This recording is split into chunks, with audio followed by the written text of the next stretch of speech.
One of the beauties of the Book of the New Sun, and really anything that Gene Wolfe has written, is that there's no such thing as an extraneous or random detail. Anything that he has put into the text has been put there with intention, and often is meant as a sort of a clue or a message to the reader. When Folio came to ask about projects that I might be interested in working on, the Book of the New Sun had been sort of sitting in the back of my head for years as something I'd love to try to take a stab at making artwork for. I think there were some qualities about the text that really appealed to me in a way that maybe other books don't. There's sort of a mysterious quality to the way that he writes. A lot of things are sort of just out of reach. They're not obvious right away. They're revealed slowly or mysteriously or backwards or unfold in a way that's unexpected. And as an artist, I thought it would be sort of interesting to try to communicate that in some way. You know, make the images feel almost a little grayed out or impressionistic. There's sort of a quality in the writing that I thought I would be a good fit for, actually, which was one of the reasons I pitched it in the first place. Do you have a favorite?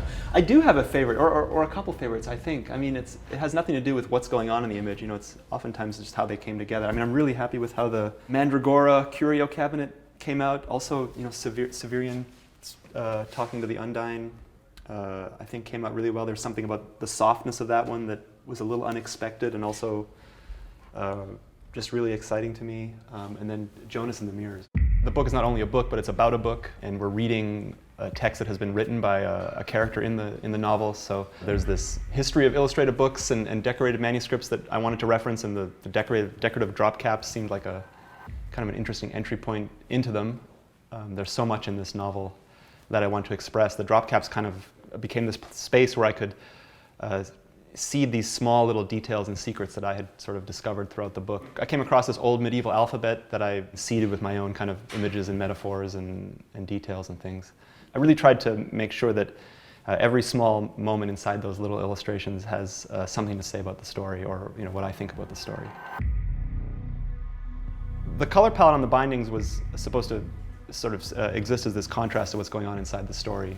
I mean, without revealing too much about the narrative, it's a setting set in the future, and the sun has dimmed down to a small shallow ember of what it once was.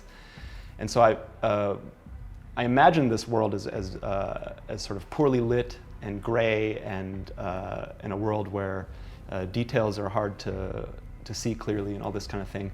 The bindings I wanted to sort of exist as a contrast, so I've created them to be very colorful using primary colors. You know, the red, a reference to blood; the blue, a reference to the claw; yellow, the autarch's colors.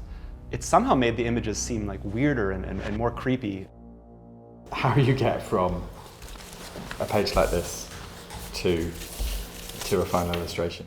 I mean, I start off doing, I read the text and I start off doing these little kind of thumbnails. And this was the notebook that I had, that I kept while I was working on this project, taking notes and you know, just ideas about the project. But then also I'm building a lot of these maquettes and things to understand the spaces and realize what it's going on. These little details, I think, add a sense of honesty and realness to the drawing that I like, you know, and I hope the readers get something out of seeing that. The Book of the New Sun is unique in that it's the biggest project I've ever worked on, and it took me pretty well an entire year.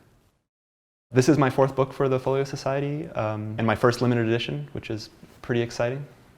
It's an honor to work on something like that, and to know that there's only going to be a few books going to people that really, really want them is a really special feeling.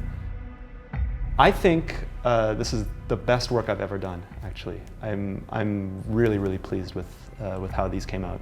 It's a hard thing to admit. I don't like sort of, you know, patting myself on the back too much. I've just never been comfortable with it, but I'm really, really happy with these. Really, really happy with how this came out.